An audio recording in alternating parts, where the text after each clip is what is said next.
Welcome to the BPD Brunch, where we get together with our favorite brunchy beverages to catch up, play games, and talk about all things BPD. I'm your host, Xannie. Today, Alex and I are here to interview Dr. Lois Choi-Kain, who is the director of Gunderson Personality Disorders Institute at McLean Hospital and an associate professor of psychiatry at Harvard Medical School. We're mostly going to be talking about recovery, what that looks like, some of her research. If this and other BPD related topics interest you, please make sure to like, subscribe, and turn on your notifications so that you do not miss anything. So where in the world are you two coming from, and what is your brunchy beverage for the day? I'm coming from New York City, and I'm drinking, as per usual, English breakfast tea. Well, I'm one of your biggest fans, and I'm coming from Boston, Massachusetts, or technically Belmont, Massachusetts, where McLean Hospital is, and my beverage is kombucha. Oh, kombucha is so great. I'm coming from New Mexico in the United States, and I have got some cucumber flavored water with me today. Alex, do you want to take it away and ask some of your questions? Yeah, so today I really wanted to talk to Lois a lot about BPD recovery. She's done a lot of incredible work looking at BPD recovery. And at Harvard, there's been a number of different studies that look at the long-term outcomes of BPD. I think it would be really awesome to show our listeners what the research says, everything that we kind of know right now. I think it's a great topic because in the early wave of research and treatment development, we've really focused on just reducing symptoms of BPD, which I think revolutionized attitudes. And now the good news is people know that those with BPD can get better symptomatically. But the problem is what's emerging out of it as people move on in their trajectories past remission from their symptoms is that we still see that people really have difficulty recovering and developing a life that continues to generate more stability in their personality functioning. That is more stability in their self-esteem and more organization to their social network. So I think this is really the direction of the field for the future. I know that a lot of the research shows that the interpersonal or the relationship symptoms are the ones that kind of take a little bit longer to get better. Why do we think relationships can feel more difficult as we go through recovery? That's something that can feel just, I don't know, like a lingering difficulty. This is a really important starting point to help people differentiate between what's a personality trait or an endowment and what are symptoms that occur in the face of a combination of that endowment or trait and stress. So one of the things that researchers that have done longer term studies of following people along the way have found is that there are more changeable symptoms such as self-harm, impulsivity, kind of action-oriented behaviors that are like the smoke that comes out of the chimney of the fire of things like interpersonal hypersensitivity. So if you think of interpersonal hypersensitivity as a core trait that some people have more or less of, just like some people are more or less stress sensitive, some people are more or less emotionally sensitive, people are taller or shorter. They're all normal variations we all have. But those people who have endowments of hypersensitivity may encounter certain things in life, like a lot of adversity or deprivation or other social conditions that prime them to be more expressive of distress. And that's where symptoms come from. So the symptoms will change over time, but the trait may remain, and a couple things happen. Sometimes people learn that there are other ways of managing their sensitivities. They look for environments that are more compatible with the way they are. They seek activities that maximize their strengths and minimize activation of their kind of vulnerabilities. Or unfortunately, some people just avoid a lot. And that actually can be both helpful symptomatically, but impairing functionally. But, you know, I think that the trait remains. So some people who have always been hypersensitive, whether it's to emotion or interpersonal stress, they may just figure out ways to manage it more, and it will flare up at times and then quiet down. And it's really about being more resilient and having a combination of self-confidence in difficult times and a good support system that might help you keep going in the face of these flare-ups rather than giving up and then becoming like more full blown in a relapse again of BPD symptoms. I love what you said. I am huge on self-compassion. Really, really love compassion work. And I think it's like, it's one of those things where, you know, you might feel very recovered, and then once a year, a few times a year, you have a big blow up fight with someone, and to be able to bounce back from that and like have compassion for yourself, have compassion for the idea that you are just a sensitive person and that this might happen sometimes, and that's okay. It makes you human. It doesn't make you necessarily crazy or, you know, like none of the healing you've done has meant anything. Right. And who doesn't have big blow-ups every now and then? And you don't have to have a diagnosis of BPD to be prone to that. With enough stress and high enough vulnerability for any human being, we all have these symptoms. So I think you're absolutely right. Having some perspective that I have these vulnerabilities, so I'm more prone to having this problem than maybe someone who doesn't. All people have these problems, and they are survivable. Those lessons get generated the more you do it. And so that's the trick of it, is to keep getting back on the horse rather than avoiding other opportunities to go through the same thing.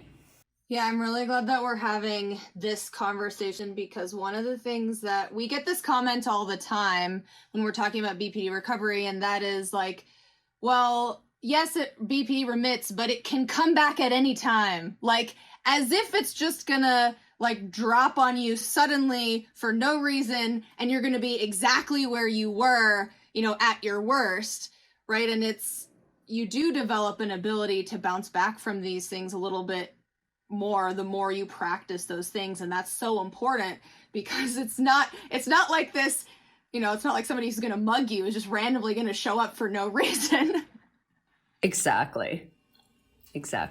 And I think that there's a combination of being human. We all have our good days and our bad days. And I think that because of this self-critical nature of having BPD, people may doubt themselves more, that they're having maybe like a relapse when they're just having a difficult time.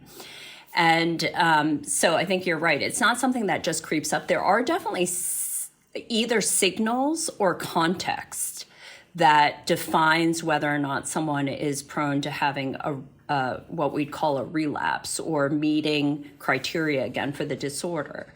So just to put some kind of handles on it, some of the longitudinal research or the long-term follow-up studies have shown that the rate of relapse to having BPD again is actually quite low. You probably have heard that there's been a lot of confusion between BPD, borderline personality disorder, and bipolar disorder, unfortunately having the same acronyms, but bipolar disorder actually has a higher rate of recurrence than BPD does, because it's a disorder of mood episodes.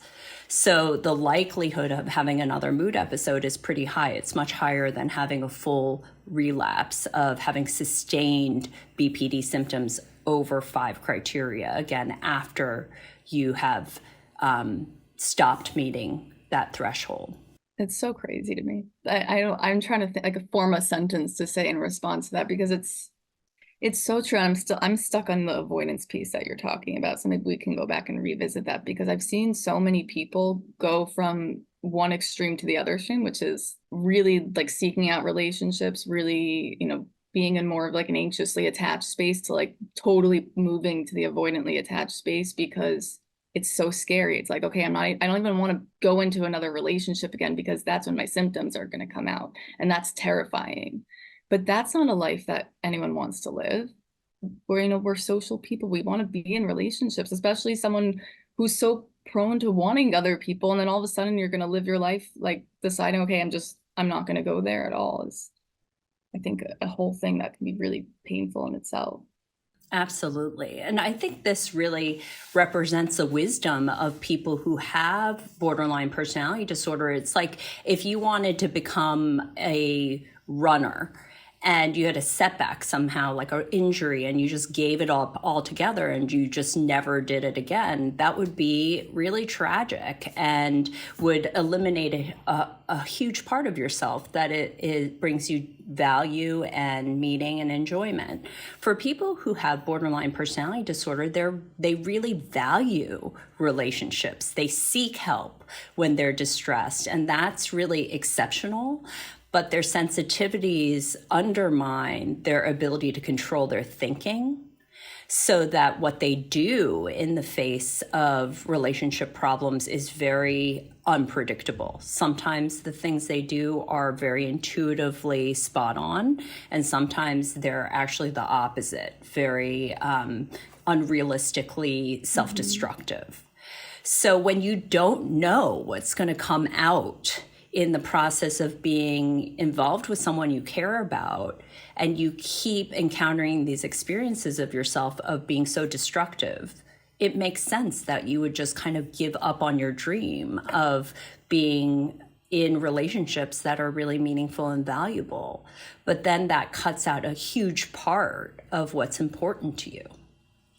So it's something that I see very benevolently, is that I think people with BPD start to think, well, the world is better off if I just keep to myself. But then it's a symptomatic improvement at the expense of functional recovery, where they actually keep at it and learn how to do relationships better, which FYI, we all learn over the course of our lives. Yeah, we get that comment a lot, like, oh, how do I deal with relationships? I just don't have them. Like when we're sharing tips of the things that we do to maintain them, we get, if we put up a post like that, guaranteed we will get 2 or 3 comments of people who just say, oh, I don't have relationships. That's the only way the world is safe from me. So I'm really glad that we're bringing this up, because I think that's an important thing to speak to. Well, it's also quite backwards because, I mean, Lois, we've talked about too, the importance of healthy relationships to recovery and in recovery. And maybe we can talk about the role that plays generally, how having healthy relationships can facilitate your recovery. Absolutely. I think it's just one of those basic building blocks of life. Freud actually said back in the day that work, what you contribute to the world on your own, and love or relationships are the cornerstones of what make us human. Mm-hmm. And they're also the building blocks of personality functioning, right? So I think that if you are very sensitive and unpredictable in relationships, and you give them up altogether, I think it really short circuits a path to self-discovery. So, even though there are arenas of activities we all engage in that are more about self-definition, self-direction, and self-esteem, like things we do just for ourselves, we get feedback from other people constantly that reinforce our sense of identity, right? So these things kind of interconnect, right? So if you have a more stable and positive sense of yourself, or more positive identity, you're more able to go into a relationship with more stability and then act in a way that you're more likely to get what you want, right? So some people will just kind of lean towards, taking care of themselves and being on their own as a remedy to their interpersonal sensitivity and unpredictability, but then that kind of limits their growth in both directions. And after all, even when you're doing things on your own that are stressful, getting some support from others helps you ride out the bumps along the way too. So it also undermines both sides, the self-directed activities and the relationship growth that a person can experience. There's been research done, I know, by John Gunderson, who's done also long-term studies on BPD, and kind of just to see how over time, how symptoms kind of lessen naturally. And I'm curious to hear maybe, what the percentage of people don't meet criteria for BPD over time, or whatever the findings of those studies are. Absolutely. So there were two major longer-term studies that were conducted in this country that taught us a lot about how people with borderline personality disorder evolve over time compared to people with other personality disorders. So the study that John Gunderson led was called the Collaborative Longitudinal Study of Personality. And the strength of that study was that it occurred at multiple sites. So it wasn't just one hospital, and he had a lot of collaborators. So what John Gunderson and his collaborators found in the CLIPS study is that people who met criteria for borderline personality disorder at the start tended to have high rates, over 80%, of what we call symptomatic remission, meaning that they no longer have the full diagnosis at 10 years' time. This was a huge news flash because a lot of people held on to the belief that borderline personality disorder was untreatable and didn't improve. And even in the DSM, it says that personality disorders are enduring and inflexible. So this finding really disproved that belief and provided some hope and optimism, not just for people with the disorder, but for clinicians, that change was possible even without intensive treatment, because these studies started before a lot of the treatments that we know and love that work for BPD became widespread. They're still not that widespread, really. Mm-hmm. There was a second study that was done here as well by Mary Xannarini called the MSAD study, or the McLean Study of Adult Development, and she found something very similar. Just at this institution, people who were hospitalized with a diagnosis of BPD at the start, over 10 years' time and more, over 80% of those people also achieved a symptom reduction so that they didn't meet criteria for having the diagnosis anymore.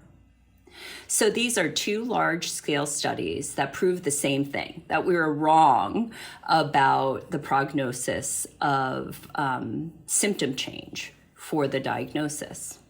But then they started to look at functional recovery. That is how well people with borderline personality disorder at the start of the study were able to do in terms of holding occupational, academic, and relational functioning steady in the face of their symptom changes. So you'd expect that if over 80% of people stopped meeting criteria for borderline personality disorder, that they would be a lot better in terms of their ability to sustain work or love.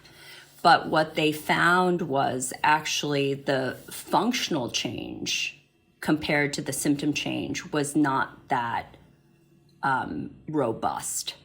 So, for example, in Mary Xannarini's study, they found that while almost all people who started with BPD over 16 years' time would have at least 2 years of not meeting criteria for BPD, they found that only about 60% of those people would have 2 years of recovery, meaning being able to hold a full-time job or full-time school and having a meaningful relationship outside your family of origin. So that's still a lot better than what people expected, but it really goes to show how challenging it is when you're interpersonally stressed and emotionally sensitive to be able to adapt to the demands of, adult living in terms of work and relationships. Does that avoidant tendency is that part of why there are people who may not meet symptom criteria, but the reason they don't is because they're avoiding the situations in which those would be active?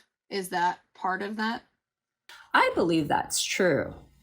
I believe that's true, Xannie. And I wonder what other people would have to say about this. But I think on a population level and in terms of from a lens of clinical experience, there are a lot of forces that feed into people with borderline personality disorder just dropping out of life. That there are the decisions that the person with BPD may make that I will be more predictable and safer, and other people will be better off if I just keep to myself and I stop trying to work or stop trying to be in school or stop having to have relationships with other people in my community. I can actually reduce my symptoms, and that would be the best case scenario for me. That's part of the picture. But there are also forces that come from the clinical world. Like a lot of professionals will focus so much on making the symptoms go away. They send a pretty clear message to people in treatment that you should just do less. If you have less stress and you don't try to do things that are hard for you, then maybe we can control your symptoms. And on top of that, I'm going to give you medications that are just really sedating so that you don't feel things as intensely or lose control of yourself. So between the professionals and the patients, there is a recipe for avoidance being a very kind of available option in the face of uncertainty. And lastly, there are these other external forces of disability and other realistic factors in life, like being able to survive. So once you get on disability, for instance, it's very hard to get off, because if you need a form of survival and support in life and the system works against your working more, and it becomes harder to both work and justify the challenges of that if it actually reduces the amount of support you get from the world. So all of these things together make it very challenging for people to kind of keep at the project of building their life forward, and makes it very easy for them to take the road of avoidance for symptom control at the cost of functional recovery. So Lois, you mentioned recovery, the way that right now in the clinical world, we look at recovery as being able to hold like a job or some sort of meaningful activity, and having, one relationship outside your family? Yes, a meaningful, sustained relationship outside of your family, like a partner or stable friendships. So I don't know if you personally think that this is like enough to define recovery. I think a lot of people in the BPD community maybe see it, maybe even more than that. Like we can have more than that. We can have more than just one meaningful relationship. So what is your view on maybe our lack of terminology, like when we talk about recovery and BPD, and how we can start to define that and move towards that? Yes. Unfortunately, we confuse research parameters with reality. So in a study like Mary Zanarini's study, she had to have a very specific standard for what it meant to be recovered. So it's somewhat arbitrary to say that having full-time work or school, whatever that means, including managing your household, plus a relationships outside your family of origin, that's kind of just the bar that she was setting for crossing from one category of people that is non-recovered to recovered. But in the reality and in the clinical world, I think we have to think more broadly about this, and that it's a lifelong journey. I think that people who have BPD, they go from a state of confusion and despair and difficulty getting unstuck to building a sense of purpose, goals, values, and connections that feel worth holding on to in the face of urges to give up. And for me, I think it's really simple that when those things start to become more important, then the overwhelming feelings of despair in the moment and help organize us to make less destructive and longer term productive decisions, that's when I think recovery is starting. And it's that transition of having something other than the symptoms guide you. Mm-hmm. And I think that is an important language to develop, because real people need like a kind of marker of where they need to go or where they need to head in order to transition from symptom management, which might just result in avoiding anything stressful altogether, to having something that drives you forward in the face of all the urges and all the dysregulations that cause the crises. I think that even just knowing what recovery might look like will totally push people to want to move towards that, because it's like, okay, I can actually live a life that's all these things, and being able to actually move towards something that's not just this ambiguous question mark, like what will life be as I move past this? Is it possible to even move past this? Absolutely. Because I think even if you construe work or meaningful activity as like even our arrangements to get together today, you know, my own panic over whether or not I had enough space on my phone to record this meeting, you know, if I got really discouraged about that, I might just be like, okay, I'm not going to do it. But because meeting the two of you and what you do on your channel and what I care about in my profession is meaningful enough, you kind of hang in there and you think, okay, we're going to figure out a solution to this. We're just going to get through this momentary feeling of discouragement and just see what we can do. And it's really in that corrective experience of having some self-doubt, normal self-doubt in the face of obstacles, that you invest in the important things in your heart and mind about something that you're doing that just keeps you going. And I think that's the essence of recovery. And I don't want to oversimplify it, because I think those moments where we are more prone to give up, it's just that the kind of space and the intensity of the feelings of despair and hopelessness and immobilization just take over. We're talking a lot about like what it means to be in recovery. And I think there's definitely in my lifetime, even like what people say is the road to get there has changed a lot. You know, when I was first diagnosed, it was, there is no road, good luck. And then it was like intense treatment or bust.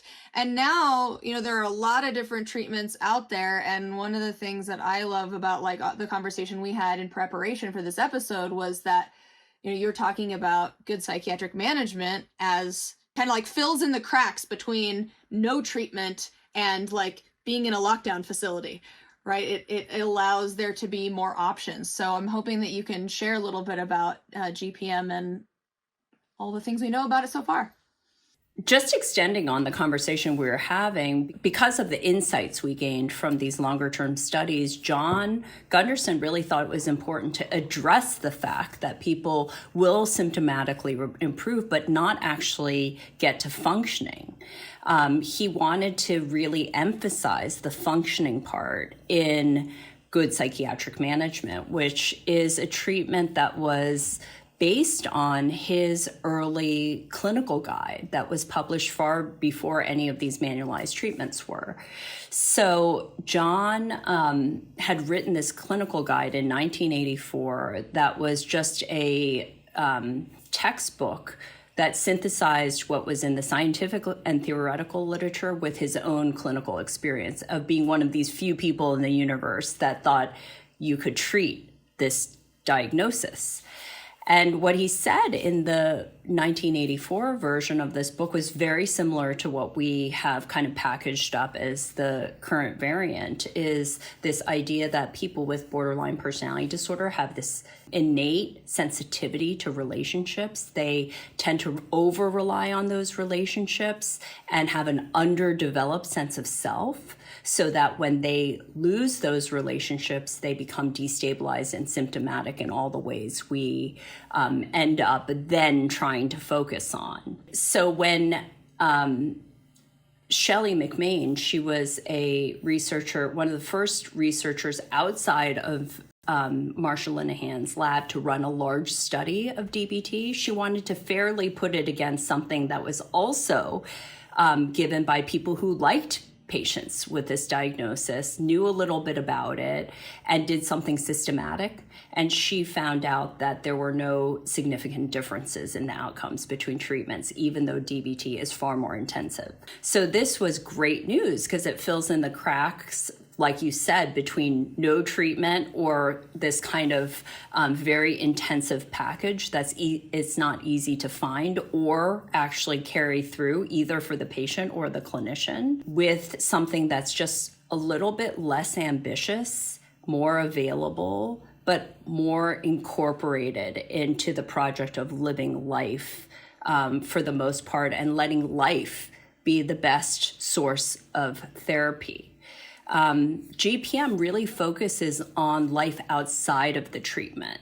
So we tell clinicians, help the person in treatment collaboratively set goals that are based on functioning and try to prioritize work over love.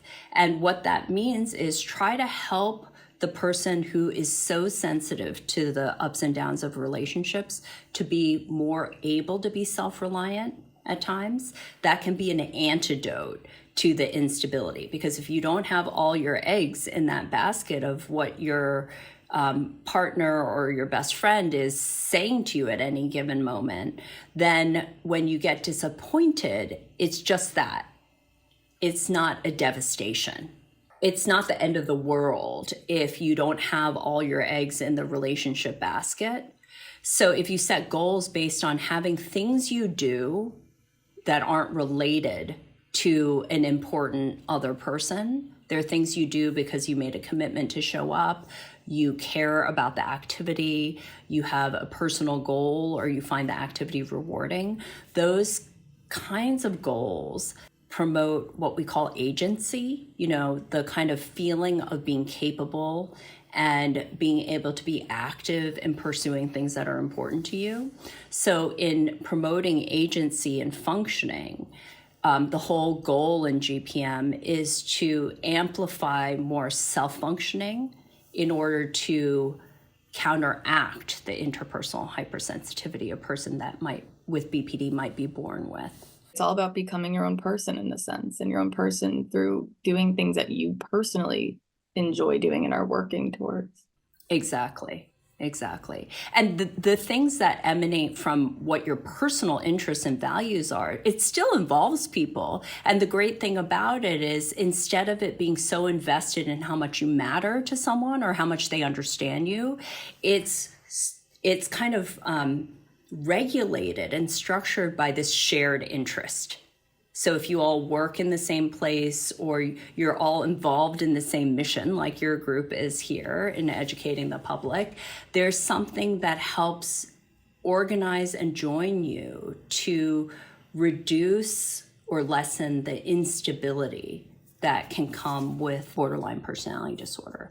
My opinion of GPM has changed a lot over time, because I remember when Alex first mentioned it to me, I thought it was insane that anyone would advocate for someone with BPD to try to be working, because I was extremely low functioning. My lash outs were very severe. It was very difficult for me to maintain even a semblance of professional relationships with people. And as I've thought about it more, it makes a lot of sense.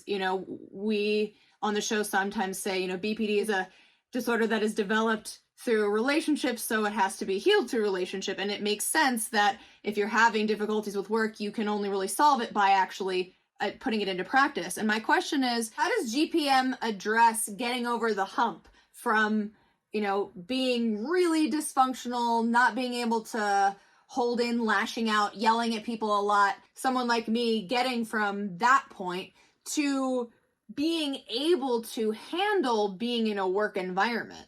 I think you're not the only one that thought this project was completely crazy. Actually, some of the foremost experts in the world that lead these other treatments were telling me all the time, are you insane that you think work is going to make people happy? And I said in response, actually, the goal is to not make people happy, but to give people a kind of laboratory or forum in which to make the changes that they're looking to change. Because I think when you have BPD and you withdraw from the world, there's so much responsibility you have to take on to decide when you're going to do things, if you feel like doing them, how you're going to do them, then organizing everybody else to get on board.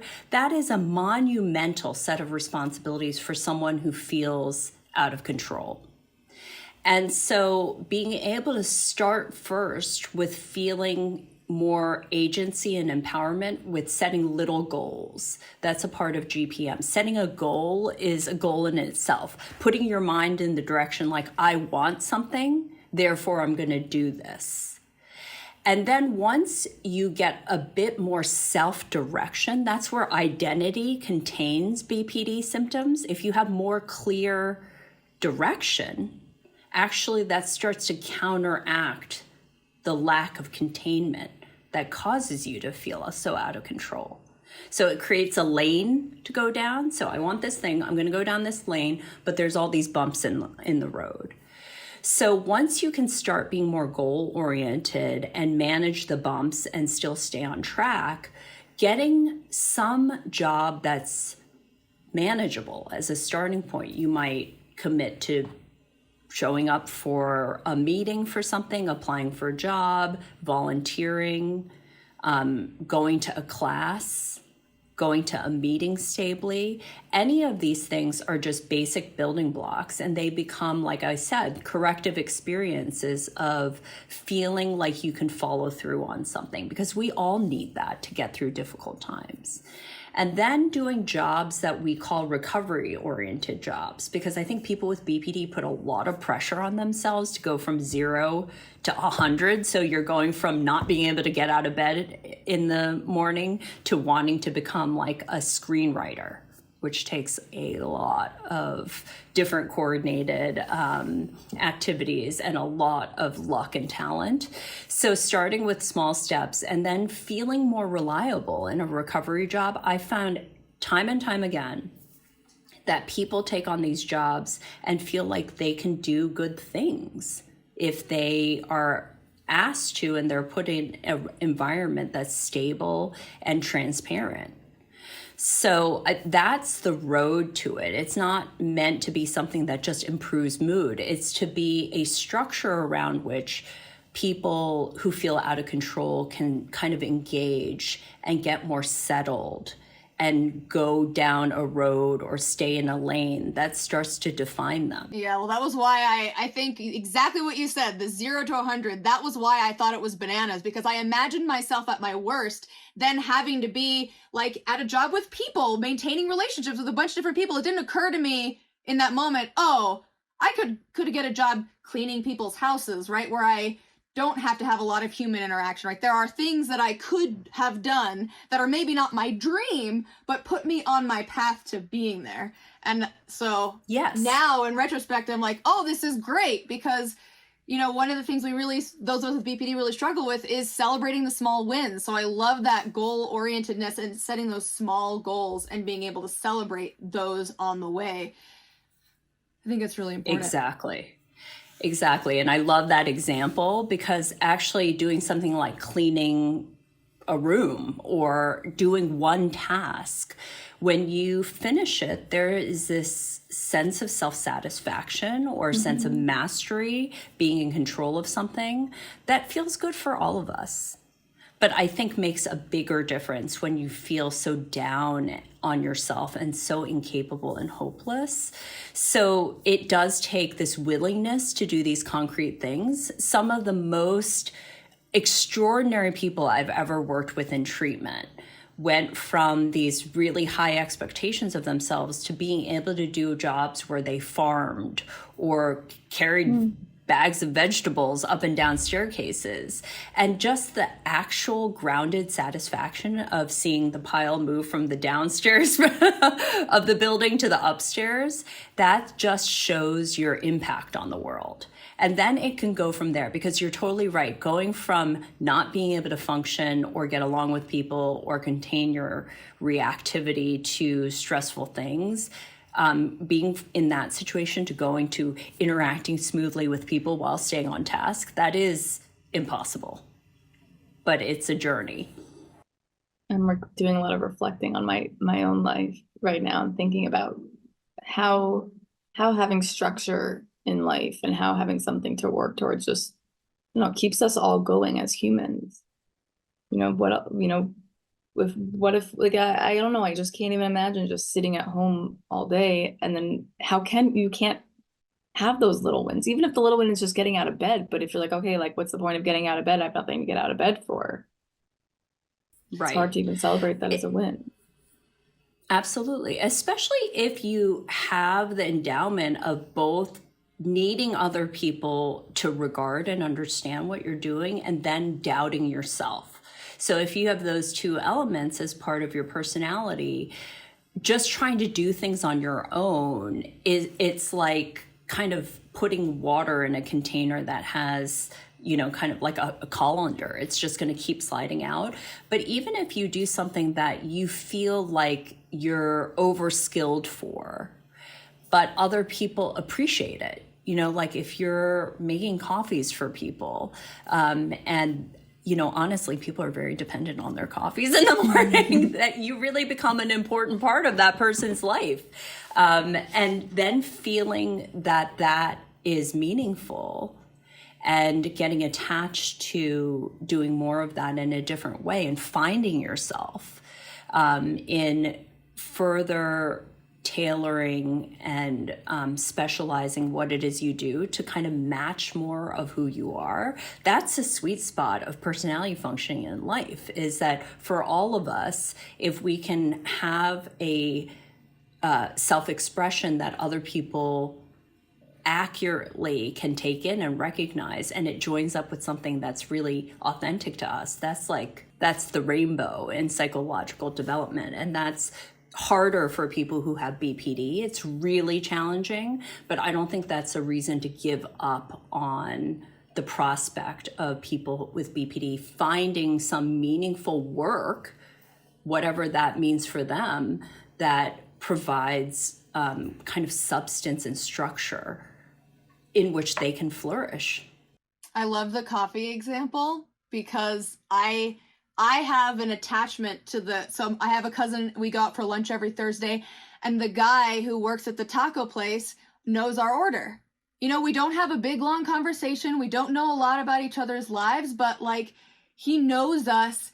We have a relationship, and I would be really sad to discover one day that he quit.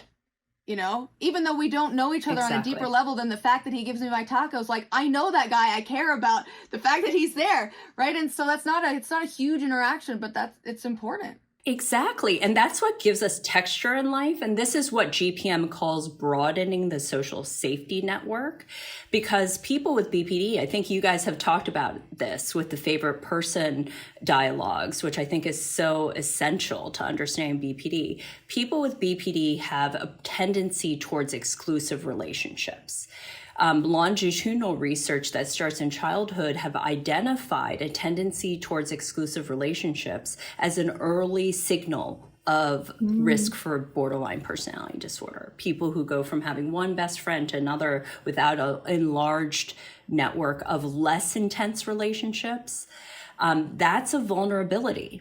And in fact, in the sociology literature, people who have just strong ties and not a combination of strong and weak ties have less opportunities to learn new things and grow. So in GPM, we really try to move people away from having these singular, intense, unstable by definition relationships to having a broader, more complex more varied social safety network. So the taco guy, the person who knows your coffee order, the person who you pass by when you walk to work every day, they're people who start to furnish your life and make you feel less alone and like you matter more in the world. And we don't take enough stock in these little things that are just part of normal living that not just people with BPD need, but we all use to regulate ourselves. What you were saying, this reminds me of what you were saying earlier about like getting social feedback, getting feedback from other people and helping to get a better sense of yourself. And when you are just in one single relationship or have very few relationships, when things go wrong, and let's say that feedback is negative, and then you're taking in all this negative feedback over and over again from this maybe one or two intense relationships, how does, like, how is that going to end up? How you're going to feel about yourself? You're going to feel like who's going to want to be in a relationship with me? I'm nothing, I'm worthless. Because you don't have other relationships to rely on that are just, people might just appreciate seeing you once a week or twice a week, having casual conversation. In truth, we're all best in those circumstances. It's not just people who have BPD. If you are so dependent on one person that you put all your hopes and dreams in that person, on all your fears surround how that person reacts, that's a lot of pressure. Any relationship would collapse under that. So that's the kind of paradox of it, is that people with BPD value these relationships so much, but so exclusively rely on them for their sense of self and stability that they're bound to break down, and then both people are lost. But if you have more low pressure relationships where the engagement is pretty predictable and albeit unsatisfying, if you have a huge network of those, then it starts to round you out in different dimensions. So, John Gunderson used to say to me, because I was a workaholic by his design, that I needed a hobby. So he was trying to tell me, you don't want to rise and fall with just what happens at work. It's not just about BPD. He held this as a belief about people in general.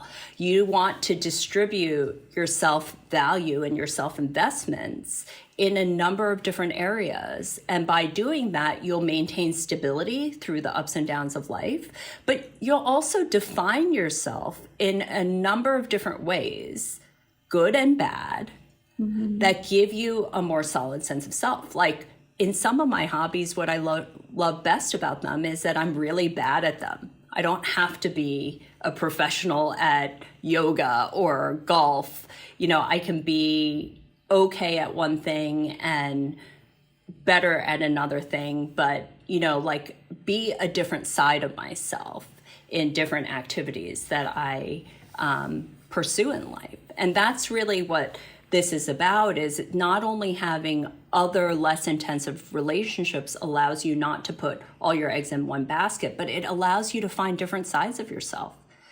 Because even the angriest person in a close relationship can be the most pleasant person to have coffee with every day. Absolutely. I'm running a favorite person group. One of the biggest things I talk about is finding other activities. Like, if you want to just be with your favorite person, do other things. Join a club, whatever you can do to really just expand yourself, expand your circle. So important. Well, it also makes it easier when you're practicing the things that you're learning. Because I did DBT, when I was learning those skills, I always waited until I was in high intense moments with like my favorite person or the people I really cared about to try using those skills. And it was like, of course it's going to be a real struggle, because I was waiting until the worst possible moment with the most intense relationship to actually try it. And then I felt like a failure. And then, when my therapist encouraged me to try to do things with other people and things that were not as high stakes, it then became easier to use those skills in the high stakes relationships, because I was practicing them, and it was easier to practice them with the people whose opinions didn't define who I was. It's so true. In fact, that's why they say love is blind. There's something about activating these really strong attachments that change our brain functioning. So it's more difficult to think. So whatever kind of treatment you're doing, if you actually take the pressure off of it, and let yourself kind of think and flow with experimenting with different things where the stakes are lower, you're just going to have both more flexibility and more efficacy.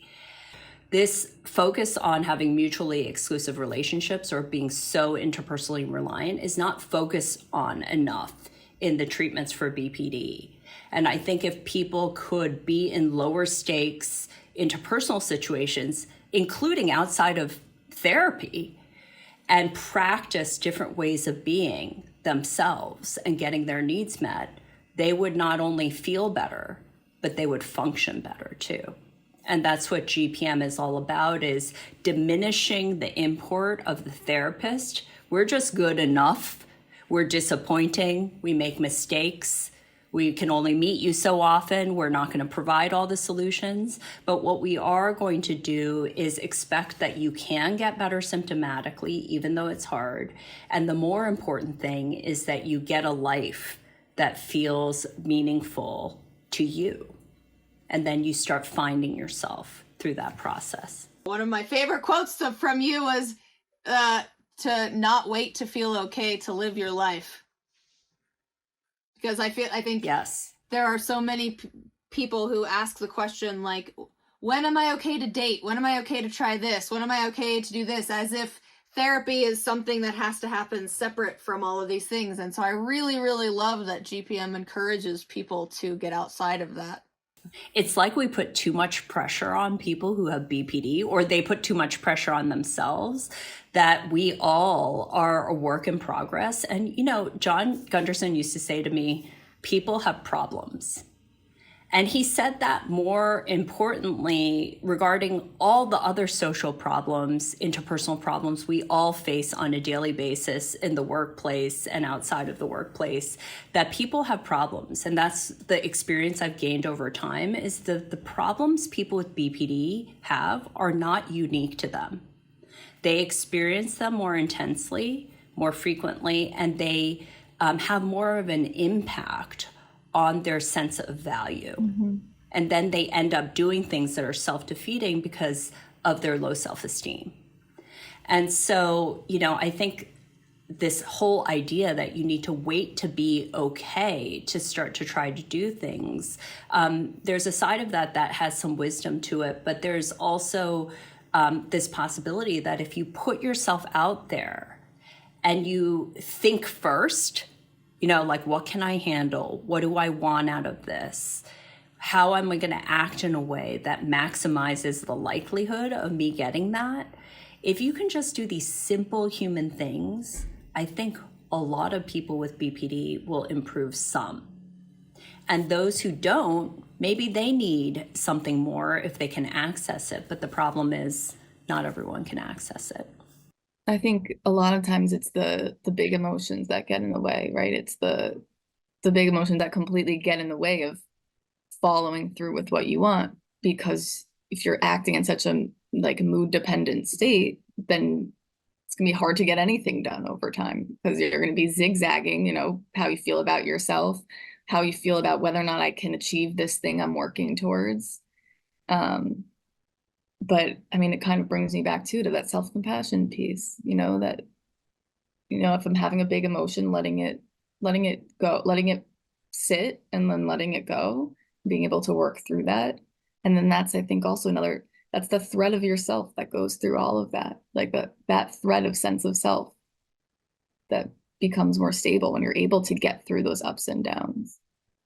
I think one of the problems in our approach to treating borderline personality disorder is that we get so focused on safety at the expense of learning. Mm-hmm. So when we look at the longitudinal literature, one of the first set of symptoms that tend to go away the fastest are the self-endangering symptoms.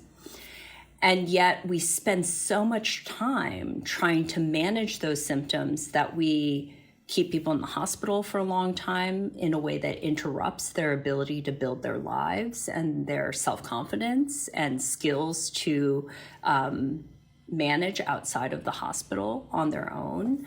And we end up kind of getting into a set of interactions that teach people that when they're distressed and they need people to understand that being at the edge where you have already become suicidal or self-harming is kind of a point to which you might get your needs met.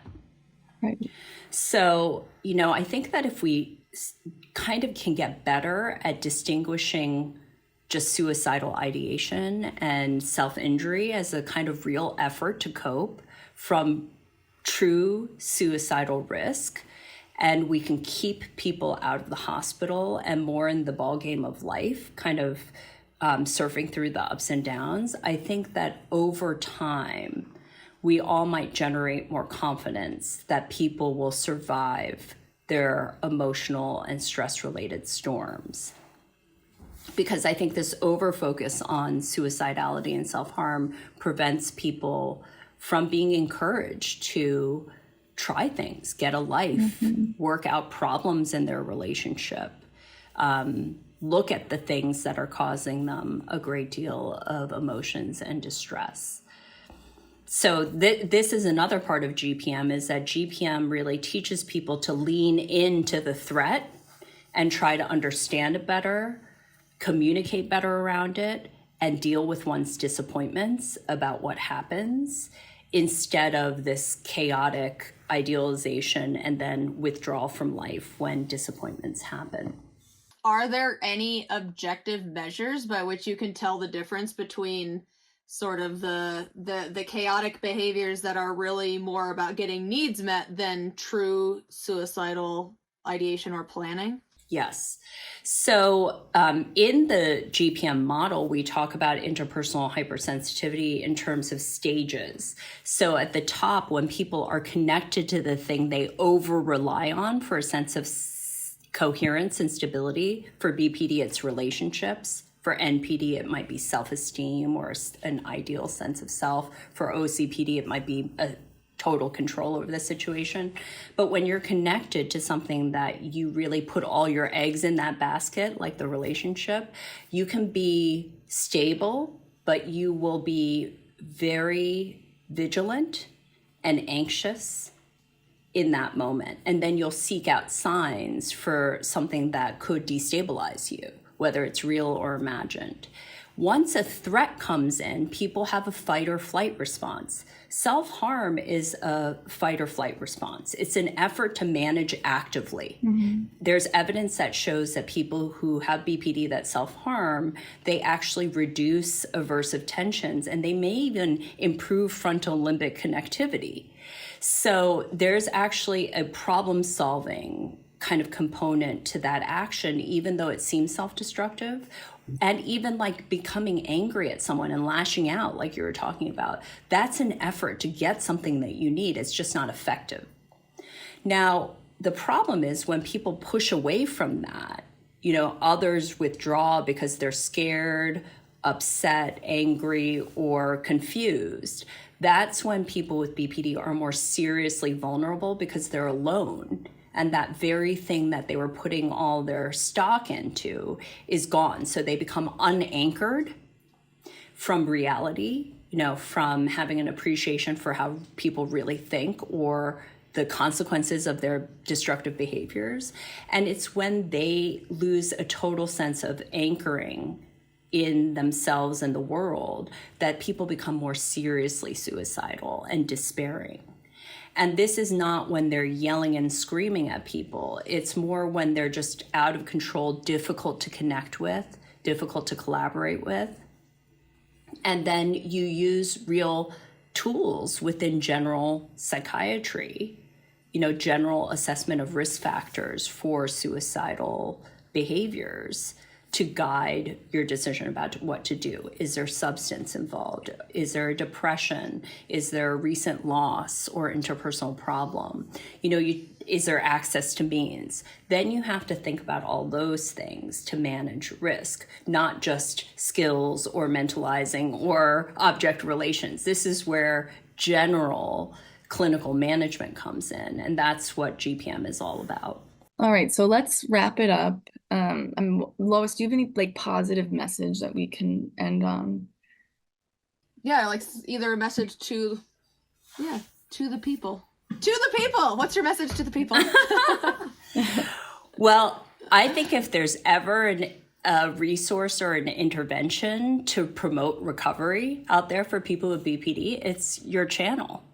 Because I think everyone contributing to taking something from their own experience and then describing it in such a alive, human, and admirable way to other people that are just starting out in their journey, I think that provides a sense of meaning, wanting to get better, and a pathway to doing that. So just being invested in something that's in the world, that is aim-oriented and valuable, is the definition of recovery.